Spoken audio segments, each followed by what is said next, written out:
श्रीमहागुरुभ्यो नमः। हरिः ॐ।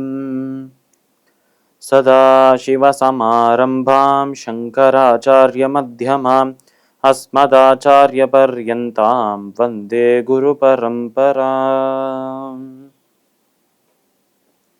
GeM TV நண்பர்களுக்கு எனது வணக்கங்கள். இன்றைய நாள் அனைவருக்கும் இனிய நாளாக அமைய எல்லாம் வல்ல இறைவனை வேண்டி இன்றைய எம்மதமும் நம்மதமே நிகழ்ச்சிக்கு செல்வோம். இன்னைக்கு நம்ம ஸ்ரீ ஷோடசாயுத ஸ்தோத்திரத்திலேருந்து ஒரு ஸ்லோகத்தை விளக்கத்துடன் பார்த்துட்டு நேற்றைய தினத்தின் நீதி கதையின் தொடர்ச்சியை காண்போம். ஆயுதேந்திரேன ஏனைவ விஸ்வசர்கோ விரச்யதே சவ சௌதர்ஷன குர்யாத் பாஷ பாஷ விமோசனம்.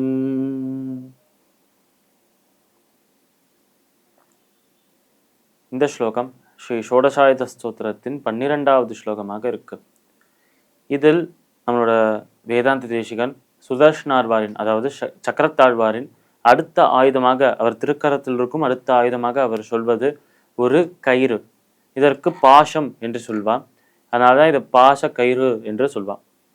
இந்த ஒரு பாச கயிறு தான் நம்மளோட சுதர்ஷனாழ்வாரின், சக்கரத்தாழ்வாரின் அடுத்த ஒரு ஆயுதமாக இருக்கு. இந்த பாசக்கயிறை வைத்து தான் நம்ம தேசிகர் சொல்ற அந்த பாசக்கயிறின் பெருமைகளை பற்றி சொல்ற. இந்த ஒரு ஆயுதத்தை வைத்து, பாசம் என்கிற இந்த ஒரு ஆயுதத்தை வைத்துதான் இவர் அகில லோகங்களையும் அகில பிரபஞ்சங்களையும் படைத்தவராக மாறுகிறார்.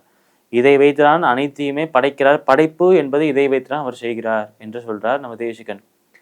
இந்த ஒரு பாசக்கயிறோட நம்ம தொடர்புல இருந்தோம், அதை வழிபட்டோம் என்றால் நமக்கு இந்த லோகத்தில் இருக்கும் பாசங்கள், அதாவது இந்த லோகத்தில் இருக்கும் அந்த பற்றுகள் அறவே நீங்கிவிடும் என்று சொல்றார். அழகாக அந்த பாசத்தையும் இந்த ஒரு பாசத்தையும் நம்ம சேர்த்து சொல்றார் நம்மளோட தேசிகன். அப்படி அந்த சுதர்ஷனார்வாரின், அப்பேற்பட்ட பெருமையுடைய சுதர்ஷனார்வின் திருக்கரத்தில் இருக்கும் அந்த ஒரு பாசத்தை வழிபட்டோம் என்றால், சுதர்ஷனார்வாரை வழிபட்டோம் என்றால் நமக்கு இந்த லோகத்தில் இந்த பிறவியில் இருக்கும் பாசங்கள், இந்த பிறவியில் இருக்கும் பற்றுகள் அறவே ஒழிந்துவிடும் என்று அழகாக சொல்றார் தேசிகன். அதனால இந்த ஒரு ஸ்லோகத்தில் முக்கியமாக சொல்றது, பற்றுகள் நீங்க வேண்டும் என்றால் அதற்கு சுதர்ஷனார்வாரின் அந்த ஒரு பாச கயிறு, அந்த பாச ஆயுதத்தை தியானம் செய்யுங்கள் என்று சொல்றார் தேசிகன். இந்த ஸ்லோகத்திற்குண்டான விளக்கம் இதுவே. இப்ப நம்ம நேற்றைய தினத்து நீதி கதையின் தொடர்ச்சியை காண்போம். இந்த ஒரு பண்டிதன் இந்த மாதிரி அன்னதானம் செய்யணும் என்று அவருக்கு அதை கேட்ட அவருக்கு அவ்வளோ பொறுமை இருந்த அவருக்கு விதிமுறைகளை கேட்க அளவுக்கு பொறுமை இல்லாமல் போயிடுது. அதனால அவர் அங்கேருந்து கிளம்பி போறார் நம்ம பண்டிதன். இதெல்லாம் நடந்து இப்போ பிரசன்ட்டுக்கு இந்த கதை நடக்கும் நேரத்துக்கு வருவோம். அப்போ அந்த பண்டிதர் அவர் மனதுக்குள்ள அன்னதானம் செய்யணும் என்று ஆசைப்படுவதற்கு மனதுக்குள்ள ஒரு யோசனை வருது. நம்ம அன்னதானம் என்பது ஒரு பெரிய அளவில் செய்யணும், பிரம்மாண்டமாக செய்யணும், ஆடம்பரமாக படாதோபமாக செய்ய வேண்டும். அதற்கு பல பல ஆயிரக்கணக்கான நபர்கள் கூட வரலாம்.